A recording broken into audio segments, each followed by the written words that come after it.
I remember the morning like it was a slow-motion scene in a movie. Every detail etched with brutal clarity. Chicago's skyline glinted against the first rays of sun, bouncing off the glass towers like daggers. I had walked these streets 1,000 times before. But today, everything felt off. My heels clicked against the polished marble of North Core Global's Midtown lobby, each step echoing like a drumbeat in my chest. I straightened my blazer, adjusted the lapel, and reminded myself, Maya Brooks, 32. Black, ambitious, unstoppable, or at least that's what I had believed. The elevator ride up to the 42nd floor was silent except for the low hum of the cables. I scrolled through my phone, checking the emails I had already read twice. Triple-checked even last night, thinking I was prepared for anything the day could throw at me. But nothing could have prepared me for what I saw when I logged into payroll. There it was, my name, Maya Brooks. Next to it, a number so wrong, so absurd, that my stomach dropped. 50 cents an hour. I blinked. I rubbed my eyes. Maybe the screen was broken. Maybe my glasses were smudged. But no, there it was, glaring at me like a neon sign in Times Square. A deliberate, humiliating slap across my professional face. I scrolled down, heart hammering like a war drum in my ribcage. Beneath my name, a signature I knew too well, Dominic Hale. CEO. Charismatic, ruthless, untouchable. And now, the person responsible for reducing 10 years of dedication, late nights, and invisible labor into dust. I sat back in my chair, my hands trembling. My office, usually a sanctuary, felt like a cage. Every award on the shelf, every framed certificate, every thank you email filed in my inbox suddenly felt meaningless. They were props in a theater I no longer controlled. My phone buzzed. It was Jamal, my mentor from the analytics team, and one of the few people in this company who saw me. Really saw me. Maya, is this for real? Someone's messing with you? I typed, my fingers shaking. No mistake. He did this, all of it. I hung up before he could respond. Because talking didn't help. Nothing would. I needed to breathe, to think, to watch. I thought about my mother, sitting in her kitchen in Bronzeville, talking softly about bills, medications, and her faith in me. My son, Malik, who had been up late last night finishing a project for school. Tuition, rent, groceries, they were all tied to what I had just seen on that screen. And in that moment, a strange clarity struck me.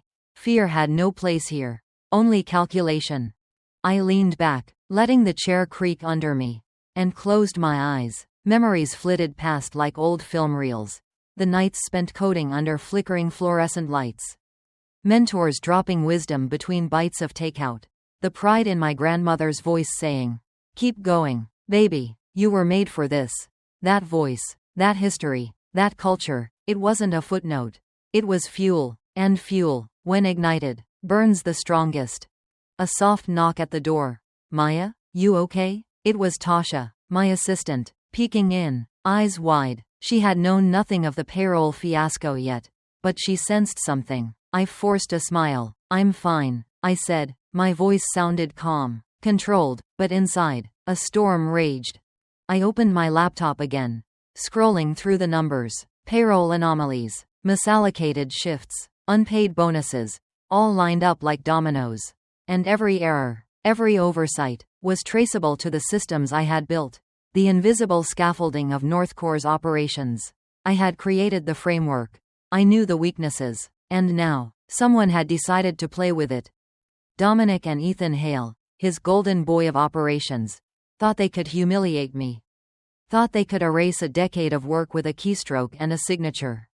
But they didn't understand one thing. I had watched, studied, and understood every flaw in their arrogance. And I had patience. I had control. I closed the laptop. The city lights outside blurred through the glass window, twinkling like distant stars. And in that moment, I made a decision. I would not react with panic. I would not scream or cry or plead. I would let the chaos unfold. I would watch. I would wait. And when the moment was right, I would act. Every system they thought they controlled could be manipulated, reversed, turned against them. I wasn't angry, not yet. I was focused, calculating, patient, and patience, I knew, could be more dangerous than rage. I looked at my reflection in the glass. My own eyes staring back. Unyielding. 10 years of invisible labor. Ignored and dismissed. Today, it would no longer be invisible. They would see. Everyone would see. I leaned back in my chair, hands folded over my chest, listening to the quiet hum of the office. Outside, the city thrummed with life, indifferent to my personal storm. But inside, I felt a fire ignite. Not the fire of revenge, not yet, but the fire of inevitability. They had underestimated me. They had ignored me. They had stripped away my identity, my title, my sense of worth, and I was about to remind them exactly who Maya Brooks was. The storm had begun, and I was at its center. The first days after the payroll shock were a strange mix of quiet fury and hyper-awareness. I moved through the office like a ghost, smiling, nodding, typing, every action precise, deliberate, hiding the storm behind my calm exterior. Every glance at Dominic, every casual comment from Ethan, felt like a challenge thrown down. I studied them, memorized patterns, habits, weaknesses. Coffee in hand, I walked past the marketing floor, nodding to colleagues who greeted me with usual warmth, oblivious to the seismic shift that had rattled my world. I was invisible, yet fully present. The irony wasn't lost on me. They thought erasing me financially could erase me entirely. But I was more than numbers, more than titles, more than the paycheck they had stolen. I kept a meticulous log, noting Dominic's micro-expressions when he passed by my office, Ethan's subtle smirks that masked insecurity, the way the HR director hesitated before approving any change in protocol. I observed and absorbed everything because in corporate warfare, information is power, and I intended to wield it like a scalpel. At night, the city of Chicago transformed through my apartment window. Lights twinkled across the lake. But my mind was elsewhere, running simulations, planning sequences, imagining every eventuality. I thought about alliances. Who could be swayed? Who was loyal out of fear? And who was just pretending?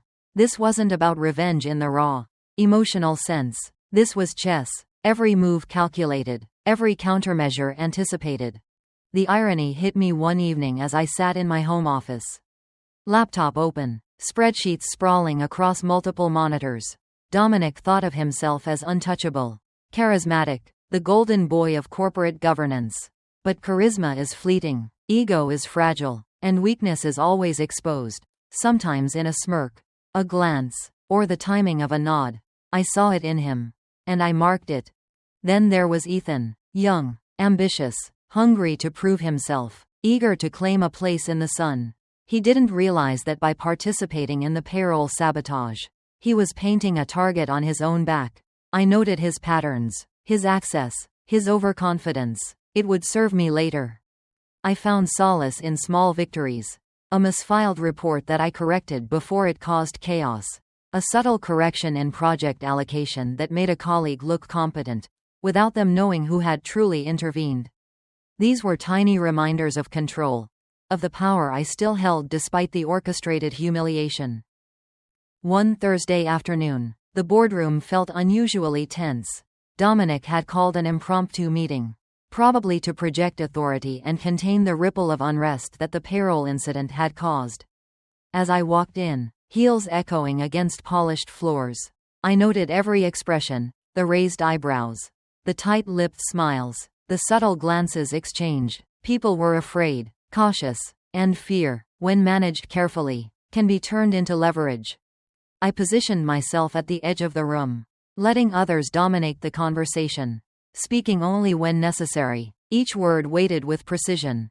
Every time Dominic made an exaggerated claim of control, I countered subtly, not openly defiant, but undeniable in its accuracy. Colleagues began to notice, whispers beginning to ripple through the room. A quiet shift had started. That night, I stayed late, alone in my office. I allowed myself a rare moment of reflection. The betrayal wasn't just about money.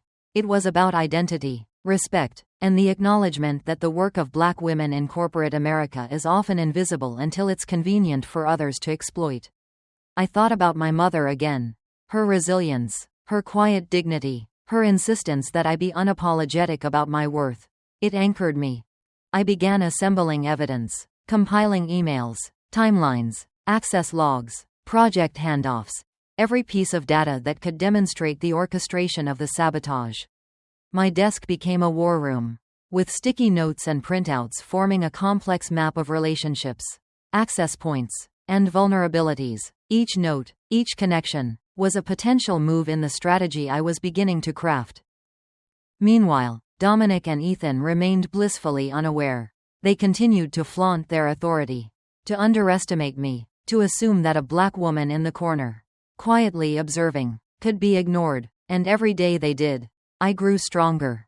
There were moments of doubt, fleeting and sharp. Alone in my apartment, I questioned if I had the patience, the stamina, the sheer nerve to execute the plan without faltering. But those moments passed. I reminded myself of the stakes, not just for me, but for the example I would set. Visibility matters, justice matters, integrity, even when unseen, matters. And then came the first break, a slip in Ethan's schedule. A missed verification in payroll.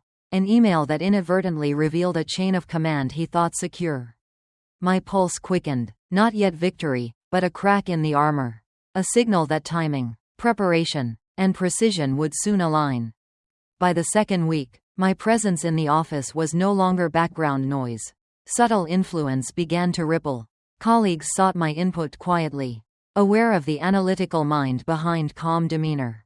Tasha, always vigilant, started bringing anomalies to me, unknowingly feeding the arsenal I was assembling. The city lights outside were indifferent, but inside, I was building a storm. And in every meeting, every casual conversation, every strategic observation, I reminded myself, control is silent, power is subtle, and revenge, when executed with patience and intellect, is unstoppable. By Friday, I had a clear picture. The saboteur's overconfidence, the blind spots in Dominic's leadership, and the weaknesses in procedural oversight, all mapped and ready.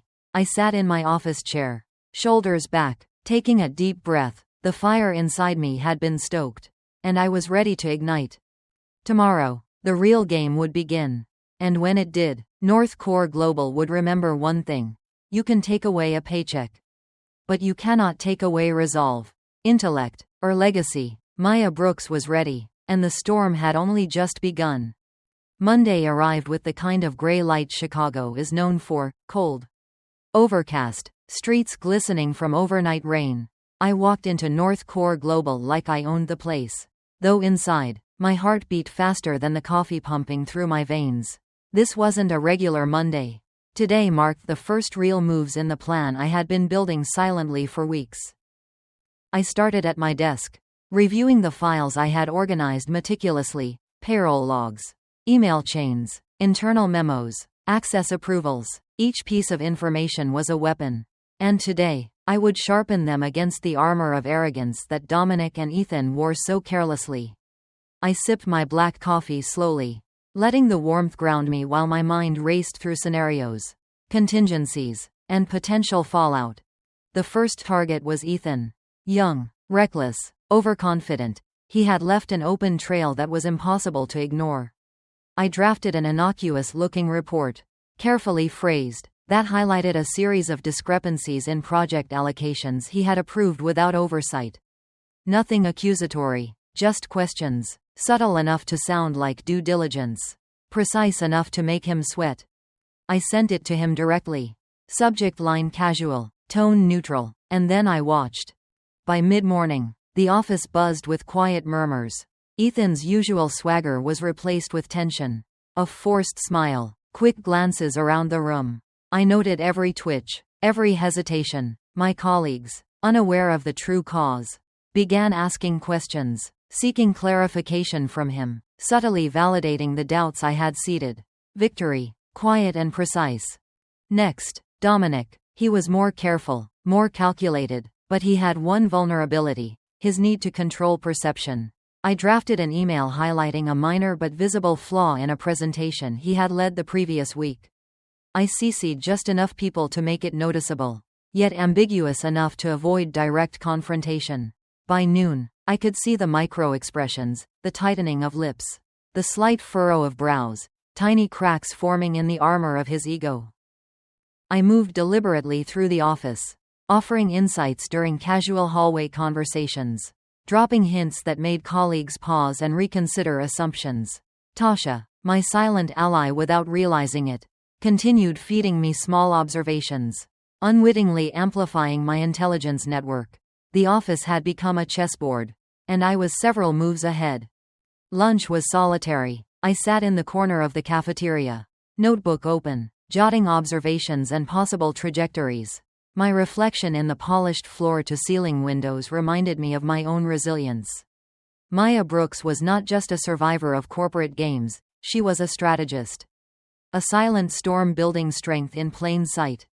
Afternoon meetings became arenas. Every question I asked, every suggestion I made, was weighted, deliberate, pushing Dominic to justify himself while subtly undermining Ethan's credibility.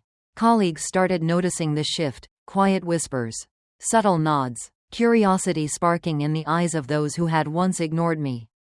I smiled inside. Influence grows quietly, silently, until it becomes undeniable.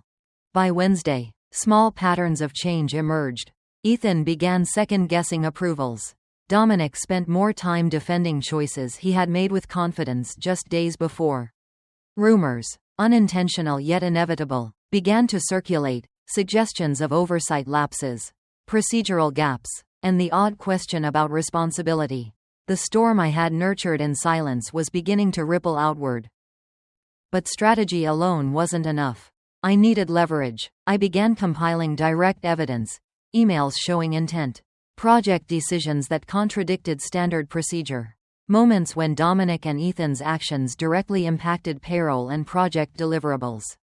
Each piece of data was a brick in the foundation of accountability I planned to erect.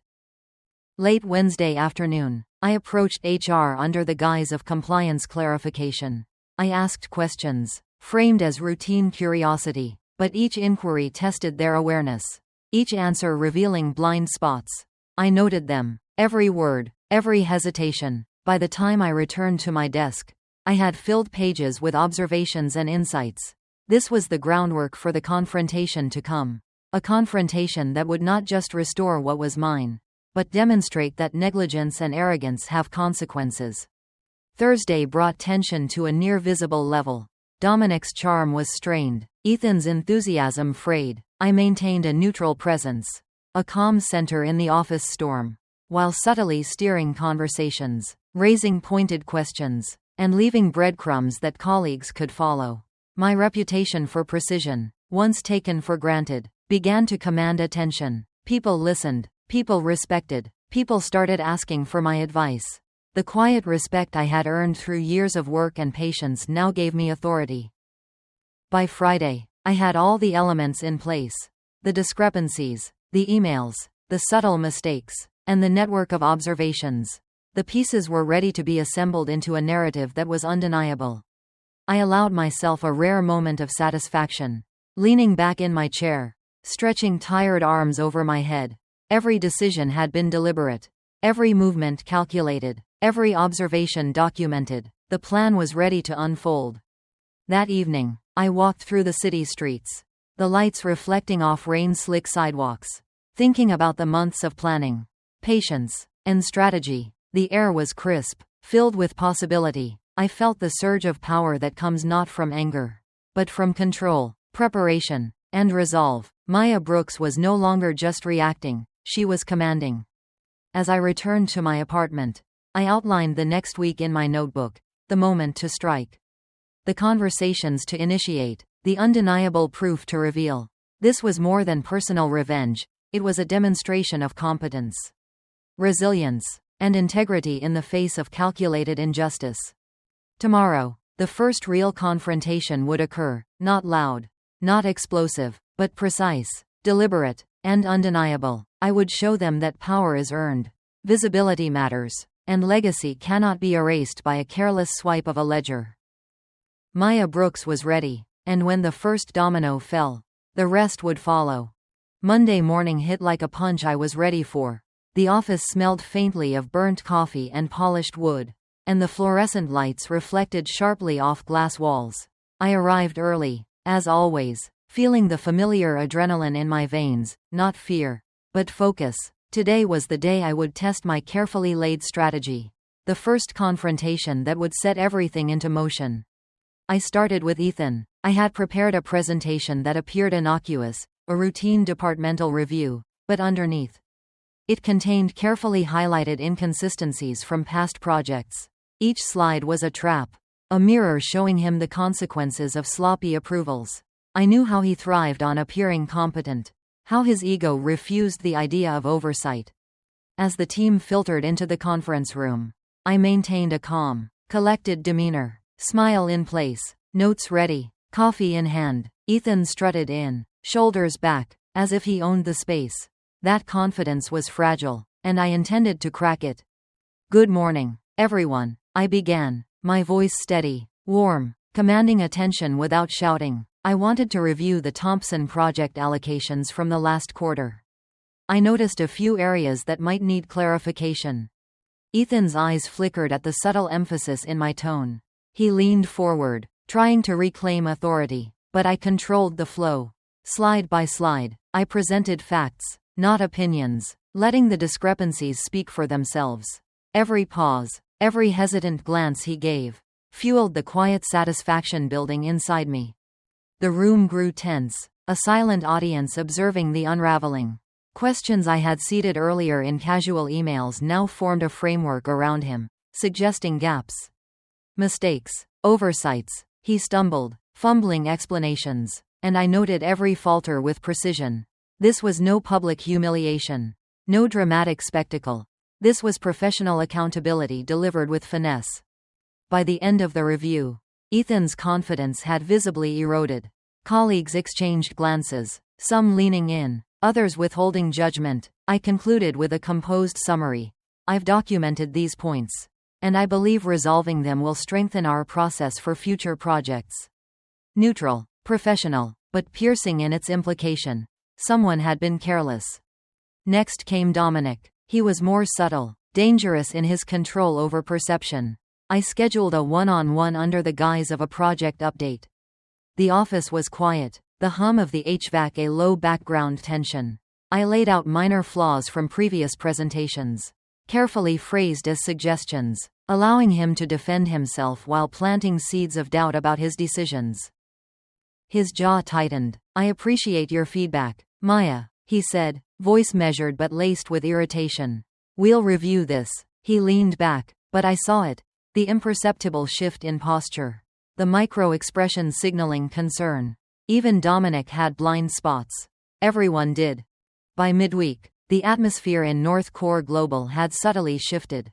Colleagues who had once ignored me now sought my insight, asking for clarification on processes and decisions. Influence was no longer a shadow, it was tangible, acknowledged, undeniable. I felt a quiet power in every nod, every acknowledgement, every hesitant glance from those who had underestimated me. I didn't stop at observation. I leveraged HR and compliance subtly, raising questions framed as procedural clarifications. Each conversation revealed gaps in their awareness, little fractures I could exploit later. By the time Thursday rolled around, I had multiple threads converging, a quiet network of validation, a web of undeniable proof that could not be ignored. Thursday afternoon brought an unexpected advantage. Tasha, unknowingly, had overheard Dominic dismissing a critical project concern. Her casual remark to me confirmed my suspicions and added another layer to my documentation. These small pieces of information, insignificant on their own, were becoming a mosaic of accountability that I could assemble at the right moment. I spent the evening compiling everything into a narrative, clean, professional, and irrefutable. Emails, project logs, meeting notes, and the subtle shifts in behavior all aligned into a picture that no one could deny. It was precise, elegant, and devastating in its clarity. Friday morning, I called a departmental meeting. The air was thick with anticipation. Though no one yet knew it, I presented my findings with the same calm professionalism I had used all week. Each point was a step, each slide a mirror reflecting actions and consequences. The room grew still, Tension palpable. Ethan's face tightened. Dominic's composure cracked just slightly. And colleagues leaned forward, captivated, curious, aware. I concluded firmly, these are the areas that require immediate attention. Addressing them will not only improve our processes but demonstrate accountability at every level. Neutral words, yet the impact was unmistakable. No dramatics, no accusations, just facts, clarity, and inevitability. The aftermath was subtle but powerful. Emails flew, follow-ups were requested, and discussions that once brushed past accountability now focused sharply on procedure and responsibility. The ripples were spreading. Quietly, methodically, I had made my first move, and the consequences were unfolding exactly as planned. That evening, walking home through streets shimmering from late afternoon drizzle, I felt a surge of calm triumph. The storm had begun, but it was measured, controlled, deliberate. Maya Brooks wasn't reckless, she was precise, strategic, and ready to claim her due. I thought of the coming week, the further steps, the conversations I would initiate, and the dominoes waiting to fall. This was more than revenge, it was justice. Proof that competence, integrity, and preparation could overcome arrogance and negligence. And when the final confrontation came, it would not just be a victory, it would be a statement. Undeniable and lasting. As I reached my apartment, the city lights reflecting on wet pavement, I whispered to myself, one move at a time. Maya, one move at a time. But when it all falls, they'll remember your name. Monday arrived with a quiet intensity. The hum of North Core Global's Midtown office felt heavier somehow, like the air itself was waiting for something to happen. I settled at my desk, coffee in hand, feeling that familiar pulse of calculated anticipation. The first confrontation had set the ripples in motion, but now it was time to widen them. Emails from colleagues started trickling in. Tentative, polite, yet filled with curiosity and questions. People who had once bypassed me now sought my guidance. And I responded with measured patience, never overplaying my hand. Influence was like water, it seeped into cracks, found weaknesses, and gradually reshaped the terrain. Ethan approached first. His stride was purposeful, confident on the surface, but his eyes betrayed a flicker of unease. Maya, he said, voice clipped, I wanted to follow up on the points from Friday. Can we schedule a meeting?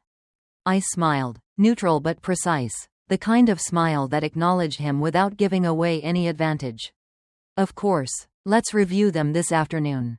I knew he was stepping into the trap I had prepared, a controlled environment where every misstep would be visible. By midday, Dominic's tension was palpable. He had taken my suggestions seriously. Perhaps too seriously. He lingered near my workspace, pretending casual interest, but I noticed the subtle gestures, the way he adjusted his tie, tapped his pen, avoided direct eye contact. Everyone had their cracks. Everyone. Lunch hour brought its own theater. I walked past the break room, overhearing hushed conversations. Words like, Maya, accountability, and process floated in snippets. Curiosity mixed with cautious admiration. It was subtle, the kind of recognition that grew quietly but inevitably. I spent the afternoon compiling another dossier, a mix of project notes, email threads, and observations, each piece chosen for maximum impact. By the time Ethan arrived for our scheduled meeting, I had created a narrative so clear and undeniable that any attempt at denial would crumble under scrutiny. The conference room felt charged. Though no one else was present, I laid out the points carefully, calmly, like a storyteller weaving a plot. Each slide, each observation, each question I posed was deliberate. Ethan fumbled, defensive at first, then increasingly uncertain. His facade of control cracked, tiny fissures that widened with every well-timed pause I allowed myself. You see, I said, voice calm but firm, these inconsistencies aren't just numbers or dates. They reflect gaps in oversight that can affect the entire team. Addressing them ensures we all maintain credibility. He swallowed, a slight nod betraying recognition of the truth. No words, no argument, just acknowledgement. Small victories, but they mattered. By Thursday, whispers had grown into quiet discussions. Colleagues came to me for insight. Some cautiously, some with genuine curiosity. It was more than professional respect. It was the subtle acknowledgement of authority earned through skill and precision. And I hadn't even revealed my full hand. Then came the opportunity I had been waiting for. A project presentation to senior leadership. Ethan and Dominic would both present their sections, unaware that I had quietly prepared an alternative scenario, a series of potential risks and mitigations that highlighted the gaps they had overlooked. The room was filled with tension, eyes flicking between slides, speakers, and each other. I presented my findings in the final segment.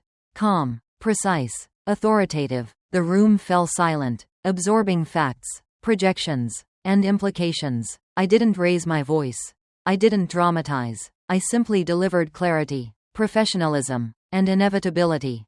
By the end, Ethan's posture had shifted, slumped, subdued, aware of the scrutiny. Dominic's expression was tight, controlled, yet a flicker of unease betrayed him. The senior leadership team nodded thoughtfully.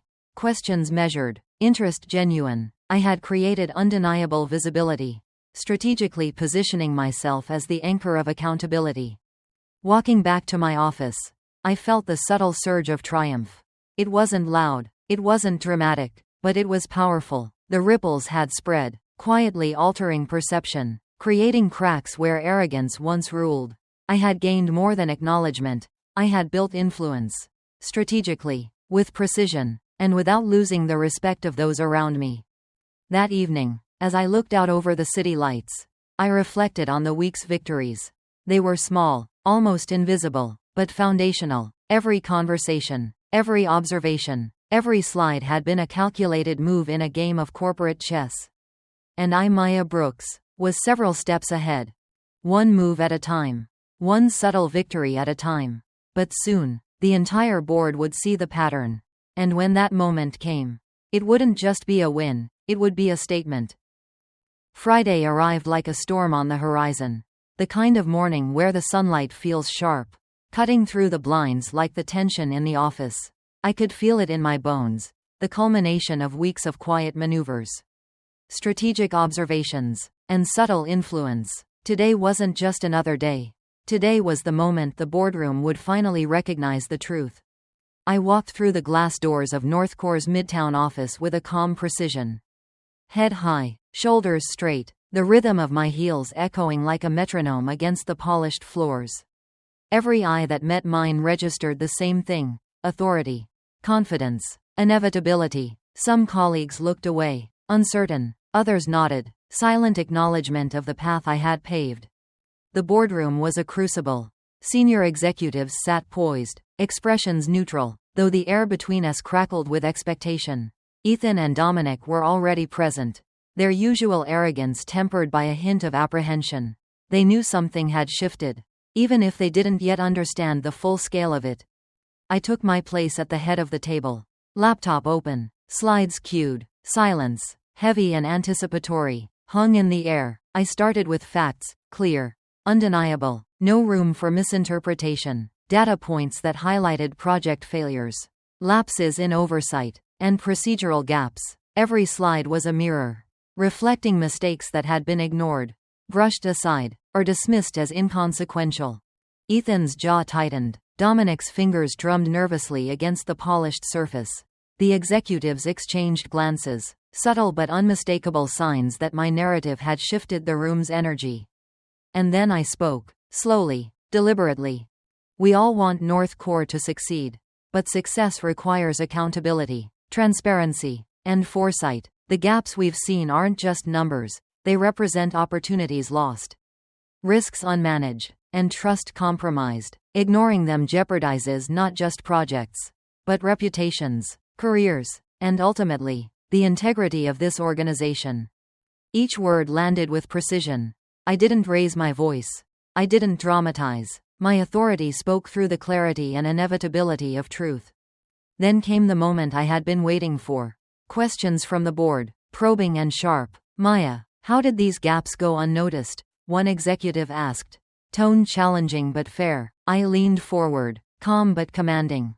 They were visible to anyone willing to look.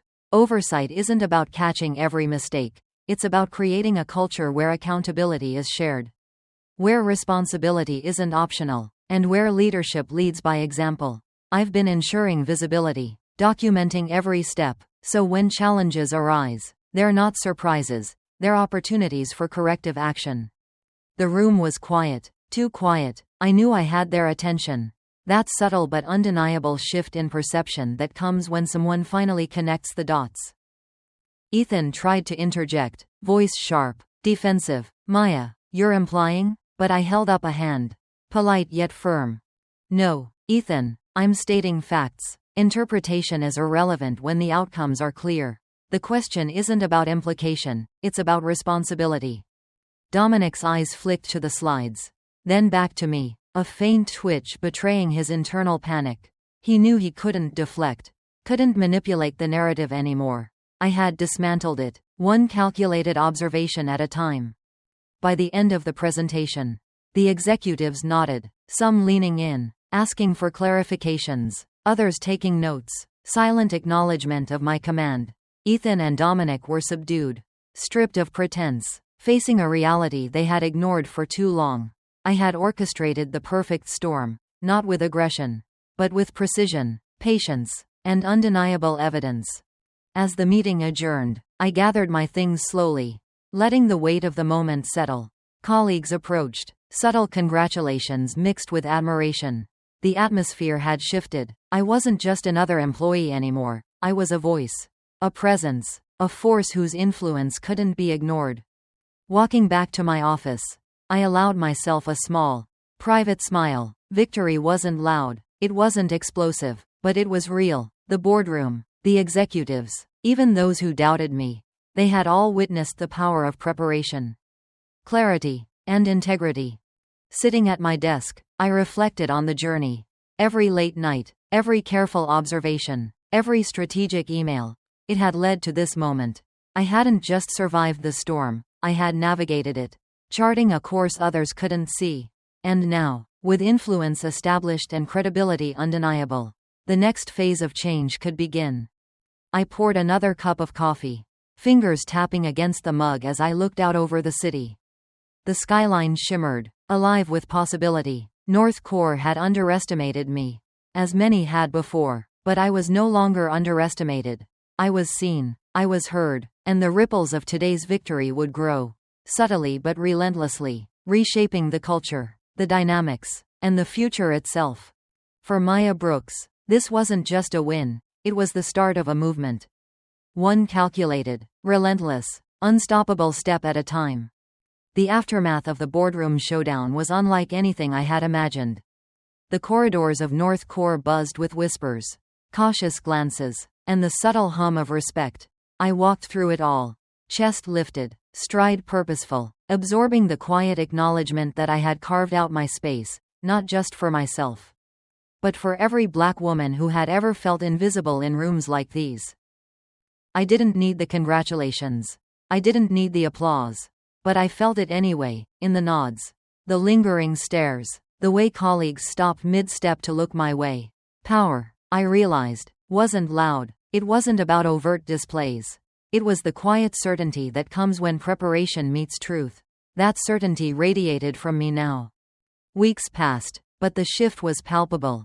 Ethan and Dominic tried to reclaim ground, but every attempt faltered. My reports were meticulous, my initiatives flawless. Every project I touched began to reflect the culture I had been nurturing: accountability, integrity, and yes, fairness. The board had recognized my influence, and the tide was turning. One afternoon, I sat in my office, city skyline behind me, and reflected on the journey. I thought about the nights I spent double-checking every detail, the early mornings spent drafting emails that would be scrutinized for tone and clarity, the subtle conversations in hallways, the quiet observations in meetings. Each moment had built me, refined me, sharpened my instincts. And then I thought about the broader lesson, the one that extended beyond North Core. Beyond my career, what they take from you is never the whole of you. Your identity, your integrity, your power, those are yours alone. No title, no office politics, no act of betrayal can strip them away. I picked up my phone and scrolled through messages from colleagues who had quietly supported me. those who had believed in fairness and integrity when it was easier to stay silent. Their words warmed me. I realized something profound. Victory isn't just about personal triumph. It's about lifting others, about creating a space where truth and justice aren't just ideals, but realities. The culture I had fought for began to take root. Young black engineers, administrators, and creatives started to look to me as a model of what was possible. I made time to mentor, to advise, to listen, not as a token figure, but as someone who had walked the path, faced the storms, and emerged intact, stronger, and ready to guide others.